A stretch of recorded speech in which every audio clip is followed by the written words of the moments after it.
sat in the glass-walled conference room on the 14th floor, my heart pounding against my ribs like it was trying to escape.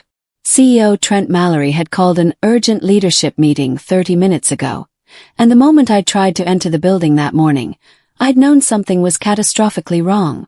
My workstation access had been revoked. My security badge flashed red at every checkpoint. The receptionist had looked at me with pity before calling upstairs. Now I sat across from Trent, watching him arrange papers with deliberate slowness while the rest of the leadership team filed in looking uncomfortable. Nobody would meet my eyes.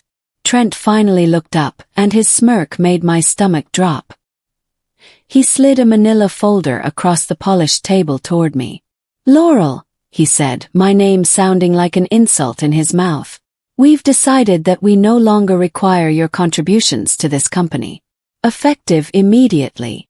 The words hung in the air like smoke. I couldn't breathe. "Your equity position is being reconsidered under Clause 7.3 of your employment agreement," he continued, tapping the folder. "We believe there are grounds for forfeiture." The betrayal burned through me instantly and viscerally. I'd spent 7 years building this company from absolutely nothing. I'd written the first line of code that became our flagship product. And now he was firing me. My hands shook as I opened the folder, though I already knew what it would say. Termination papers. Immediate dismissal. Zero explanation beyond vague corporate language about strategic restructuring. But it was Trent's next words that made my blood turn to ice. "As you know," he said, addressing the room now instead of me, his voice taking on a presentation quality, "our flagship AI system is projected to generate $500 million in licensing revenue over the next 3 years. The first major payout is scheduled to hit next week." He paused, letting that sink in. Then he looked directly at me. "Which is why we need to formalize this transition today. Laurel, if you'll sign the release form on page 8, we can handle this cleanly." I flipped to page 8 with trembling fingers. It was a complete waiver, giving up all my equity rights, all future payments, all claims to intellectual property, in exchange for 6 months severance. 6 months salary in exchange for 49% of $500 million. "I'm not signing this," I said, my voice steadier than I felt. Trent's smirk widened. "Then you're terminated for cause. Security will escort you out." "You can't." "I just did." He gestured to the door where 2 security guards I'd known for years stood waiting. "Clear out your desk. You have 20 minutes.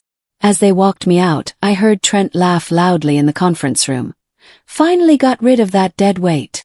I sat in my car in the parking garage for 40 minutes, unable to turn the key in the ignition. My hands wouldn't stop shaking. My chest felt compressed like someone had placed a concrete block on my sternum. 7 years. I'd given this company 7 years of my life. I'd written the original prototype for the AI system in my tiny apartment, working 18-hour days, surviving on coffee and the dream of building something revolutionary. When Trent had approached me about partnering, back when he was nobody, just another business school graduate with big ideas and no technical skills, I'd been stupid enough to trust him. I'd negotiated my 49% IP rights back when the company was worth nothing. I documented everything. I'd been careful, or so I thought. Now he was trying to erase me completely. Days before the biggest payout of my career. Days before I'd finally see the reward for all those sacrificed years. My phone sat silent in my lap. I didn't call anyone. Didn't text my friends or family. I just sat there breathing, trying to process what had just happened. Finally, I made myself a promise, speaking it aloud in the empty car. "You will not break. Not for him. Not for anyone." I started the engine and drove to the one person who could help me fight back. Attorney Mara Ellis's office was small but professional, tucked into a building downtown that specialized in tech law. I'd met her at a conference 2 years ago, and she'd given me her card with the advice. "If anything ever goes sideways with your equity, call me immediately." Kept that card. Thank God I'd kept that card. Mara listened to my story without interrupting. Her face neutral but her eyes sharp. When I finished, I slid my employment contract and the termination papers across her desk. She scanned them quickly, and then she did something unexpected. She whistled low and impressed. "He screwed himself," she said simply. "What?" "Your CEO just violated about 6 different contractual clauses. Most importantly, she tapped a section of my employment agreement. He cannot terminate you without cause within 90 days of a scheduled equity payout. That's explicitly stated right here. He has to prove cause, which means documentation of poor performance, ethics violations, something substantial." My heart started beating faster. "He has nothing like that." "Exactly. Which means this termination is illegal. And this waiver he wanted you to sign." She held it up. "This is evidence of intent to defraud you of your contractual rights." "So what do I do?" Mara leaned back in her chair, her expression serious. "You stay calm. You gather everything. Contracts, emails, any documentation of your work on that AI system. And you do nothing rash. No angry posts online, no confrontations. We build an airtight case, and then we destroy him legally." I nodded, feeling something settle in my chest. Not peace but purpose. I didn't rant online. I didn't call former colleagues to complain. I didn't even tell my family what had happened. Not yet, not until I had a plan. Instead, I went home to my quiet apartment and pulled out the boxes I'd stored in my closet. The original notebooks. The ones I'd filled during those early months when the AI system was just an idea, when I'd been sketching architecture diagrams at 3 in the morning, fueled by possibility and ambition. Every notebook was dated. Every diagram was signed. Every evolution of the code was documented in my handwriting, with timestamps that proved I'd been working on this project months before Trent even knew what AI was. Proof. Undeniable, irrefutable proof that this system was mine. I photographed every page, organized them chronologically, and uploaded them to 3 separate cloud storage accounts. Then I went through my email archives, searching for every message I'd ever sent about the project. My anger, which had been hot and chaotic in that conference room, settled into something colder and sharper. Focus. Trent thought he could erase me. He thought that firing me would make me disappear, that I'd slink away quietly rather than fight. He'd underestimated me completely, and that was going to be his biggest mistake. 3 days after my termination, my phone rang with a number I didn't recognize. I almost didn't answer, but something made me pick up. Laurel Vance. "This is Kieran Burke from Axis Analytics." Axis Analytics. They were one of our biggest competitors. A growing company with a reputation for treating their engineers well and building ethical AI systems. "A mutual colleague suggested I reach out to you," Kieran continued. "We heard you recently left your previous position, and we'd love to talk to you about opportunities here." I was silent for a moment, processing. Someone had already recommended me. Someone who knew what Trent had done. "I'm interested," I said carefully. "Excellent. Can you come in tomorrow for an initial conversation?" The interviews happened fast. Almost suspiciously fast. 2 meetings in 3 days, both with senior leadership who asked intelligent questions and actually listened to my answers. They didn't just want to hire an engineer. They wanted to hire me specifically because of my expertise. The job offer arrived 72 hours after my first interview. Director of AI Development. Competitive salary. Generous equity package. And most importantly, respect. Their CTO, a brilliant woman named Priya Chandran, shook my hand and said words I hadn't heard in years. "Build whatever you imagine, Laurel. We trust you." I signed the offer that same day. Working at Axis Analytics felt like being able to breathe again after years of suffocation. The difference was immediate and profound. I led my team quietly and intentionally. Not defensive, not trying to prove myself every second. Just doing the work I loved, the work I was good at. My new colleagues treated me like a visionary, not a threat. When I proposed ideas, people listened. When I identified problems, they were addressed immediately rather than dismissed. Priya checked in with me weekly, not to micromanage but to support. "How are you settling in? Do you have everything you need? Is anyone giving you trouble? For the first time in years, I slept through the night. No anxiety dreams about Trent undermining me in meetings.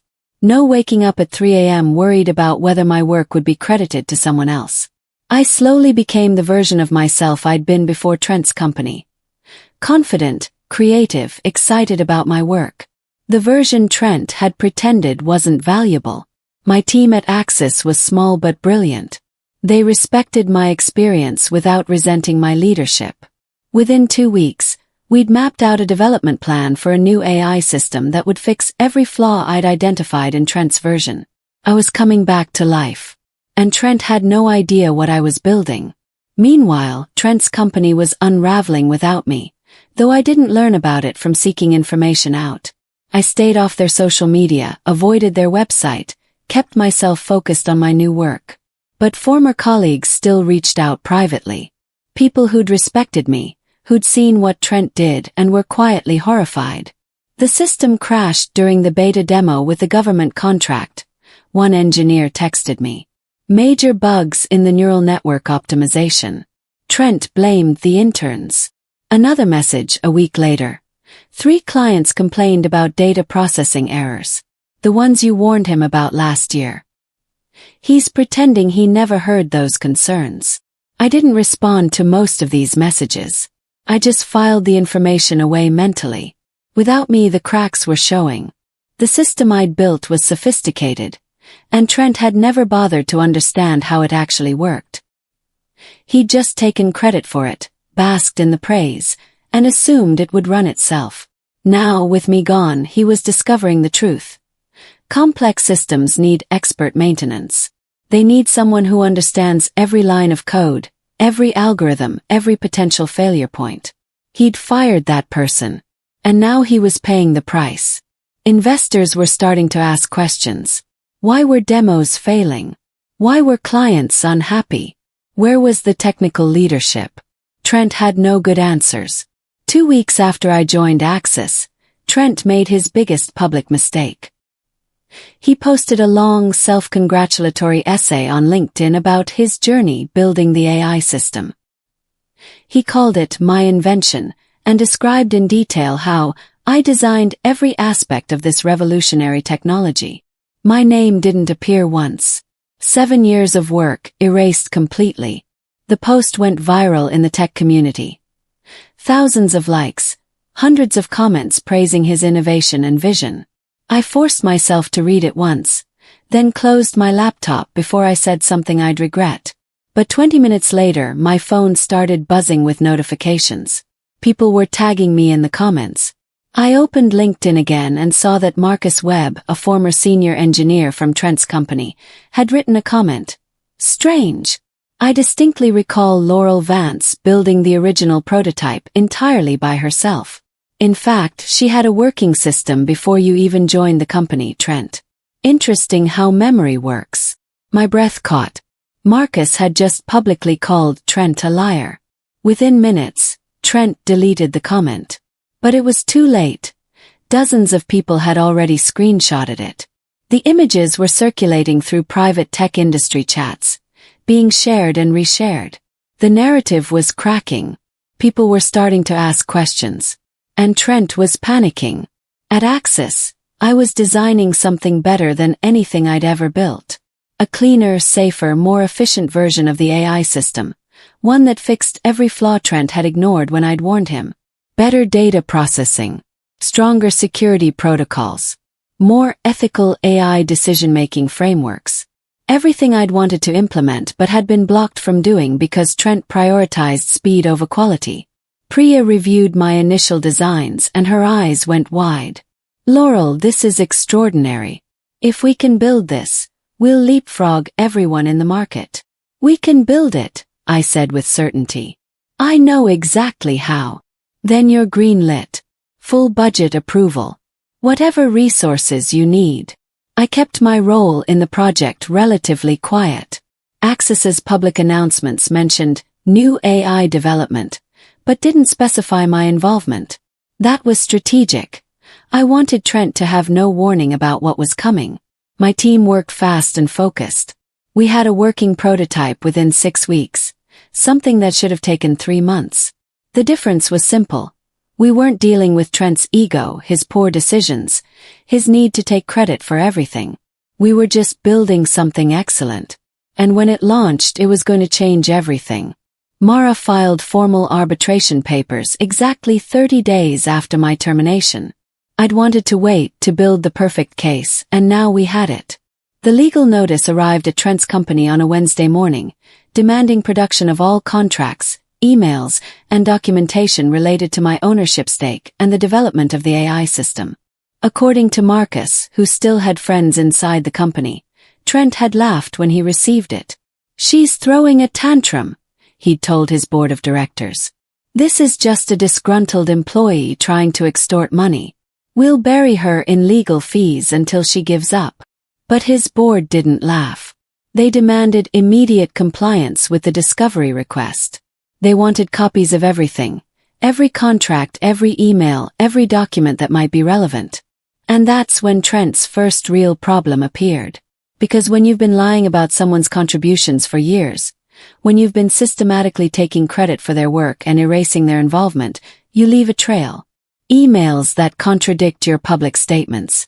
Documents that prove someone else did the work you claimed. Trent had been sloppy. And now he was going to pay for it. Mara called me after the initial document production. Her voice was controlled, but I could hear the excitement underneath. "Laurel, we found something. Something big." The email Mara found was dated 14 months after I'd signed my original employment contract. It was from Trent to the company's former legal counsel, someone who'd since left the firm. Subject line: Contract Modification, Vance Equity. In the email, Trent instructed the lawyer to modify the dates on my contract to make it appear I'd agreed to different equity terms than I actually had. He wanted to change my 49% ownership to 25%, backdated to look like that's what we'd agreed to originally. The lawyer had refused. Their response email was professional but firm. "I cannot and will not alter a signed legal document. That's fraud. If you want to renegotiate Ms. Vance's equity, you need to do so with her knowledge and consent." Trent had tried anyway.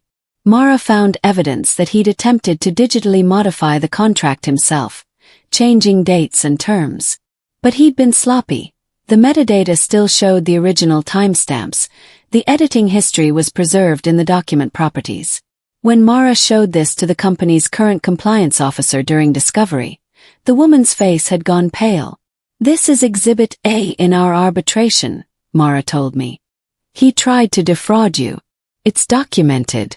And his own company's compliance department just saw the evidence. I felt something cold and satisfied settle in my chest. Not revenge, justice. There was a difference. Trent had tried to cheat me. And now everyone would know. The software failure that cost Trent's company a $40 million government contract happened on a Tuesday afternoon. I heard about it from 3 different sources within an hour. The system had failed a mandatory security compliance test. Critical vulnerabilities that I'd flagged over a year ago, issues Trent had dismissed as not urgent, had been discovered by government auditors. The contract was immediately revoked. Investors erupted. An emergency board meeting was called. And Trent predictably tried to blame me. "Laurel Vance sabotaged the code before she left," he allegedly told the board. "She must have planted bugs as revenge for being terminated." But his story had one massive problem. I hadn't touched their codebase in months. I'd been locked out of all systems the day I was fired. There were server logs proving I had no access. More importantly, several engineers came forward, anonymously at first, then more openly, with documentation showing I'd warned Trent about these exact vulnerabilities 13 months ago. Email chains, meeting notes, technical reports I'd written and sent directly to him, all marked urgent, security risk. Trent had ignored every single warning. And now the proof was circulating through the company, through the board, through increasingly panicked investor calls. He couldn't blame me for problems I'd tried to prevent. And everyone was starting to realize he'd been incompetent all along. He just had me there to fix his mistakes. Not anymore. Axis Analytics made their announcement on a Monday morning, perfectly timed for maximum impact. Axis Analytics proud to announce Q2 launch of revolutionary AI system, developed under the leadership of Director of AI Development Laurel Vance.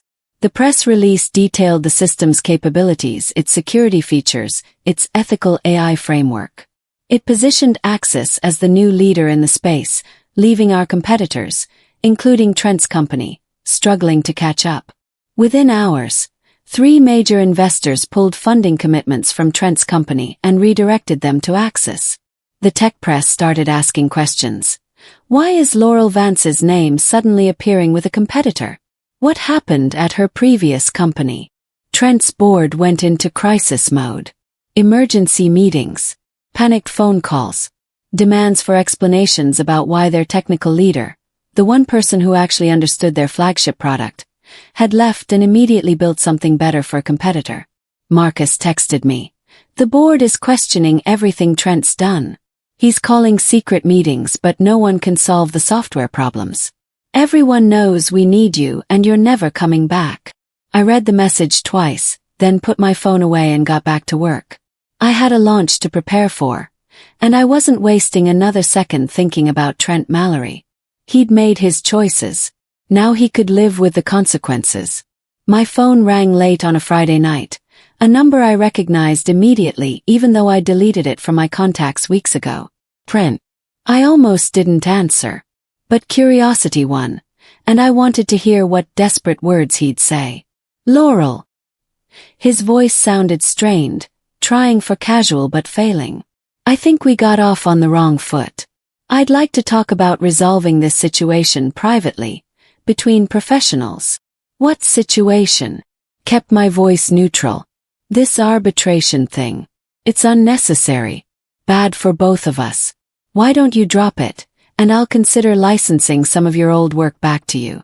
We can work out a consulting arrangement. I almost laughed. He was trying to negotiate as if he held any cards at all. Discovery alone will destroy you, Trent. My voice was steady, ice-cold, completely calm. We both know what's in those emails. We both know what you tried to do. Silence on the other end. You fired me to steal my payout, I continued. You tried to modify my contract illegally. You've spent years taking credit for my work. And now it's all documented, all time-stamped, all provable. Laurel, don't. See you in arbitration. I hung up and blocked the number permanently. That night I slept perfectly. Arbitration day 1 arrived cold and bright. I dressed in a simple navy dress, pulled my hair back, and focused on staying calm. Mara had prepped me extensively. Don't get emotional. Don't engage with Trent directly. Just answer questions clearly and let the evidence speak. I arrived at the arbitration office 15 minutes early. Trent showed up 10 minutes late, swaggering in with 2 expensive lawyers flanking him like bodyguards, clearly trying to project confidence he didn't feel. The arbitrator, a retired judge named Paulson, was professional and no nonsense. He reviewed the preliminary documents, then looked at both sides. We're here to determine whether Ms. Vance's termination violated her employment contract, and whether she's entitled to her equity payout. Let's begin with the contracts themselves. Mara presented my original employment agreement first. Clean, clear, signed by both parties with proper witnesses. Then she presented the modified version Trent had tried to create, the one with digitally altered dates. Your Honor, the metadata on this document shows it was edited 14 months after the original signing date. Here's the email chain where Mr. Mallory attempted to have legal counsel make these changes. They refused. He tried anyway. Trent's jaw tightened, but he said nothing. His lead attorney shifted uncomfortably. The arbitrator examined both documents carefully, comparing them side by side. When he looked up at Trent, his expression was unreadable but his voice was sharp. Mr. Mallory, did you attempt to modify this contract without Ms. Vance's knowledge or consent? Trent opened his mouth, closed it, looked at his lawyer, who whispered urgently in his ear. and need to consult with counsel before answering. Judge Paulson made a note. The first crack in Trent's defense appeared instantly. Day 2 of arbitration was even more devastating for Trent. Mara called 3 former employees as witnesses, engineers who'd worked directly with me on the AI system. All 3 had left Trent's company in the months after I was fired, disillusioned by his leadership. Marcus Webb was first. He testified clearly and precisely. Laurel built the entire system architecture herself. I watched her do it. She wrote the original prototype in her apartment before the company even had office space. Every core algorithm, every optimization, every innovation, that was her. Can anyone else verify this? Mara asked. Everyone who was there in the early days knows it. Trent joined after she'd already built a working system. His contribution was business development. He didn't write a single line of code. The second engineer confirmed the same timeline. The third went further, pulling out printed emails from the company's early days. These are messages from Trent to investors. Look at the timestamps. This is 2 months after Laurel's prototype was already running. He's describing his vision for the system, but every technical detail is copied directly from Laurel's documentation. Trent's lawyers tried to object, claiming this wasn't relevant. But Judge Paulson overruled them. This goes directly to the question of Ms. Vance's contributions and value to the company. Continue. By the end of the day, the narrative was clear. I'd built everything. Trent had taken credit. And now he was trying to avoid paying me for my own work. Even his lawyers looked uncomfortable. The twist came on day 3 from an unexpected source. Mara called a junior developer named Priscilla Chan to the stand. I barely remembered her. She'd been an intern who'd been hired on full-time about a year ago. Ms. Chan, can you tell us about the team meeting on March 15th of last year? Priscilla nodded nervously. Mr. Mallory called an all-hands meeting to discuss project timelines. There were maybe 30 people there. And what happened during that meeting? Someone asked if we'd hit our milestones without Laurel, since she'd been carrying most of the technical workload. Priscilla pulled out her phone. Mr. Mallory got defensive. He said, and I'm quoting exactly, Laurel built the engine herself. We'd be dead in the water without her.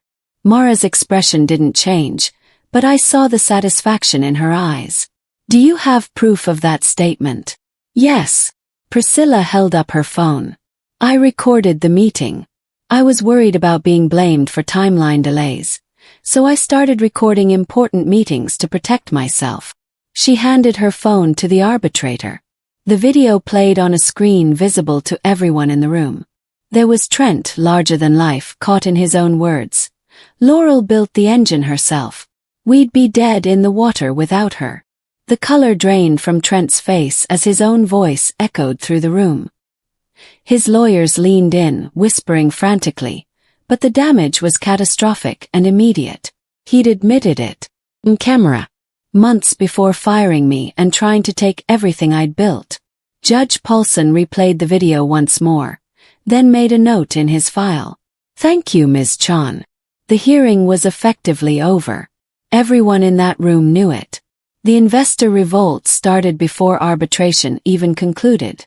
3 major investment firms sent a joint letter to Trent's board of directors, citing ethical violations, misrepresentation of technical leadership, and operational negligence that cost the company multiple contracts. They demanded Trent's immediate removal as CEO, or they would pull all remaining funding.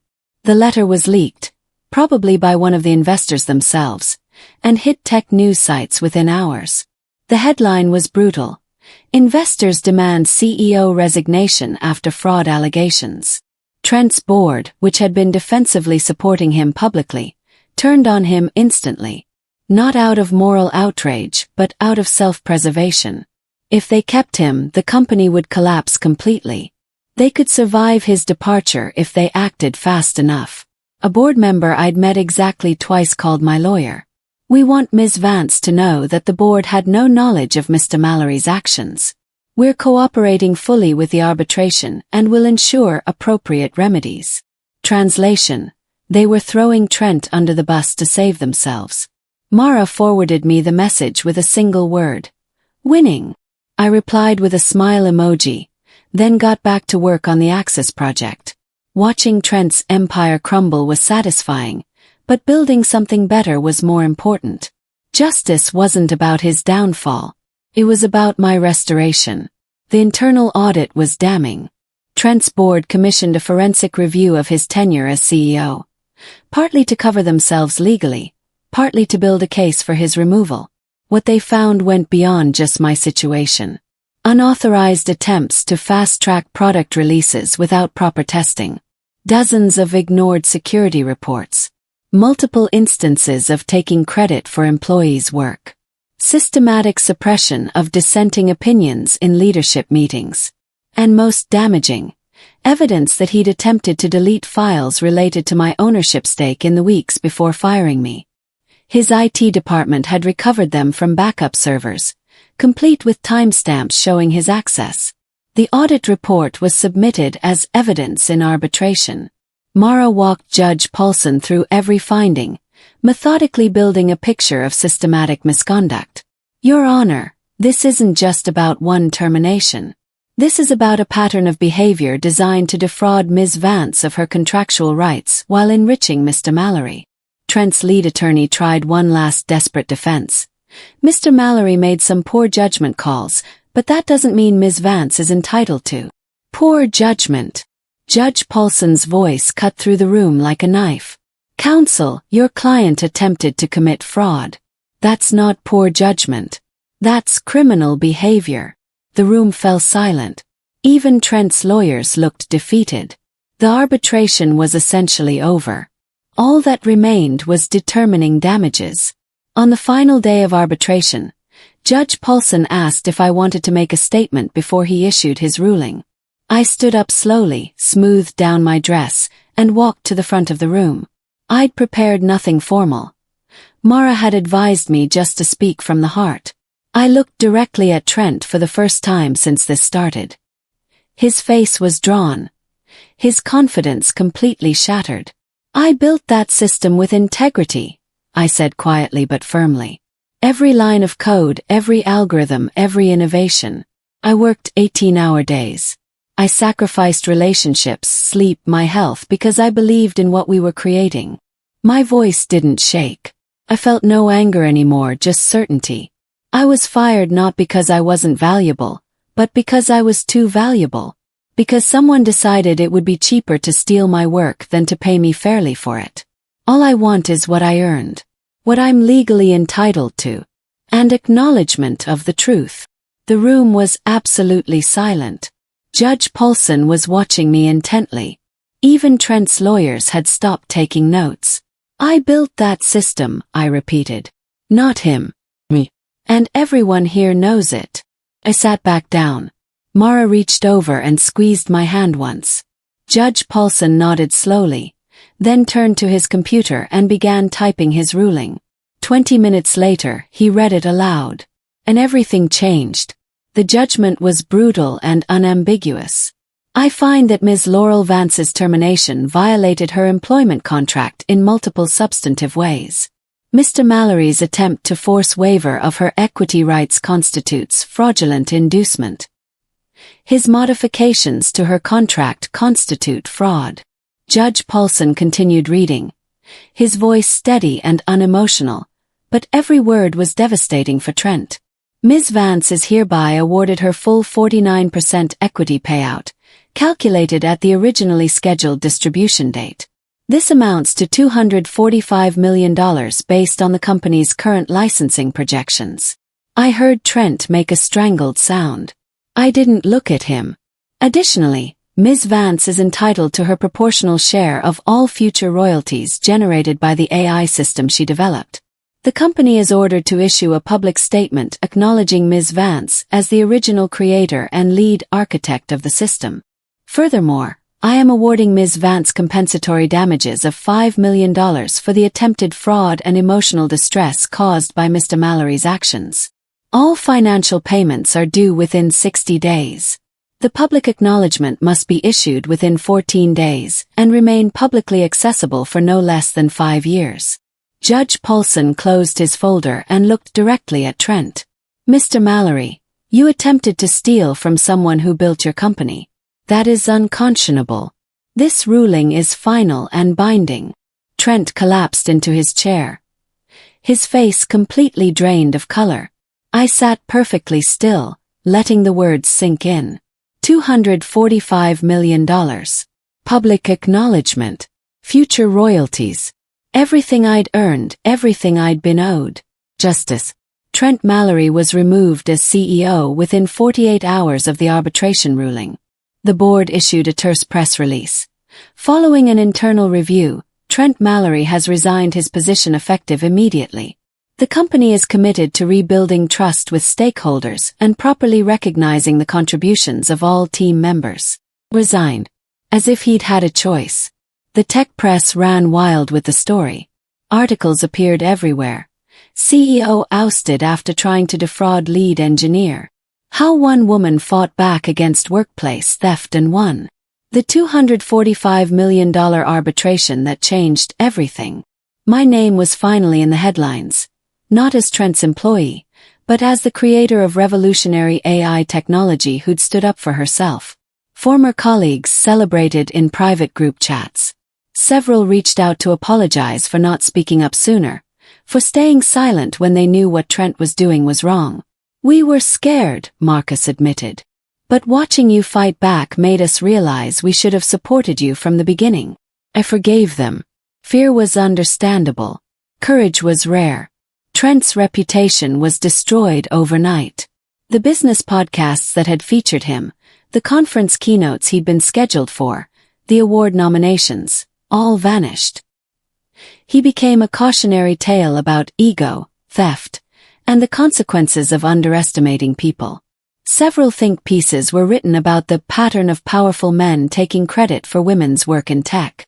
My case became an example in those discussions. I didn't give interviews yet. I wasn't ready for that attention. I was still processing everything that had happened. But I read every article, and each one felt like another piece of validation I hadn't known I needed. Axis Analytics launched my AI system exactly on schedule, and it was everything I'd hoped it would be. Clean, secure, efficient, fickle. Everything Trent's version wasn't. The tech press praised it immediately. Axis's new AI system sets gold standard for industry. Revolutionary technology solves problems competitors couldn't. Within 2 weeks, we'd signed contracts with 3 Fortune 500 companies. Within a month, we'd overtaken Trent's company in market share. Priya promoted me to Director of AI Engineering, with equity that actually meant something in a company that valued me. My name appeared in major publications. Forbes, Wired, TechCrunch. I was invited to speak at conferences. Universities asked me to give guest lectures. For the first time in my career, I was getting the recognition I'd actually earned, without having to fight for it, without someone trying to take credit. One afternoon, a journalist asked me, "How does it feel to finally get the recognition you deserve?" I thought about that question carefully before answering. It feels like I can breathe again. Like I'm finally standing in the light instead of watching someone else take credit from the shadows. The interview ran in TechCrunch the next week, and my inbox flooded with messages from other women in tech sharing their own stories of stolen credit and workplace betrayal. I responded to as many as I could, offering advice, encouragement, sometimes just listening. My story had become bigger than just me. It was proof that fighting back was possible, that documentation mattered, that standing up for yourself, even when it was terrifying, could actually work. 6 months after the arbitration ruling, my phone rang with a number I hadn't seen in months. I almost ignored it, but something made me answer. Laurel. Trent's voice was barely recognizable. Shaky, defeated, stripped of all the arrogance I remembered. I know I have no right to ask, but could you come back? As a consultant.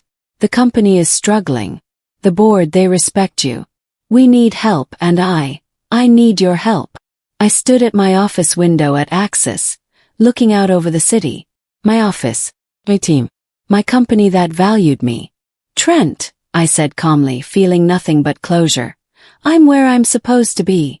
I'm building things that matter with people who respect me. I'm finally getting credit for my own work. Please, Laurel, I'm sorry. I know you are. But sorry doesn't undo 7 years of taking credit for my innovations. Sorry doesn't erase trying to steal my payout. Sorry doesn't rebuild trust you systematically destroyed.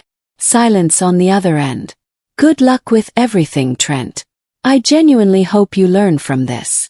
I hung up before he could respond, and I realized I was smiling. Not from spite or revenge, but from genuine peace.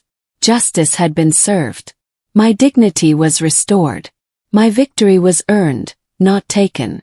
I turned back to my computer where my team was waiting on a video call, ready to discuss our next revolutionary project. This was my life now. And it was exactly what I'd always deserved.